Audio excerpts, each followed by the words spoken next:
ஒரு சிறிய கிராமத்தில் அர்ஜுன் என்ற இளைஞன் வாழ்ந்து கொண்டிருந்தான். தோல்வி, சந்தேகம் என்னும் சுமையால் அவன் நொந்து போய் தவித்துக் கொண்டிருந்தான். வாழ்க்கையில் ஒரு நியாக்கத்தை உருவாக்க பலமுறை முயன்றான். ஆனால் எப்போதும் தடுக்கப்பட்டான்.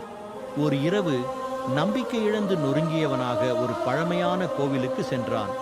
அங்கே சிவலிங்கம் அமைதியையும் உறுதியையும் ஊட்டும் சக்தியுடன் நின்றிருந்தது. அர்ஜுன் சிவலிங்கத்தின் முன் கண்களில் நீர் வழிய குடைந்து நின்றான். அதை நிமிர்ந்து பார்த்தபோது அது நேர்காணும் சக்தியை கொடுத்தது. நூற்றாண்டுகளை தாண்டியும் அசையாமல் அழிவில்லாமல் நின்ற அந்த சிவலிங்கம் சிறப்பாக இருக்க வேண்டும் என்பதில் அல்ல, தொடர்ச்சியில்தான் உண்மையான சக்தி உள்ளது என உணர்த்தியது. அந்த உணர்வுடன் அர்ஜுன் எழுந்தான். அவன் சந்தேகங்கள் அழிந்து புதிய ஊக்கம் நிரம்பியிருந்தது.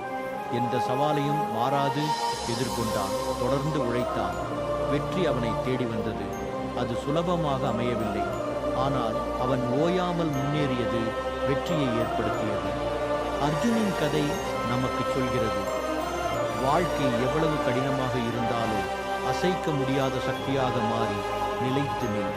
தொடர்ந்து செல், தொடர்ந்து முன்னேறு.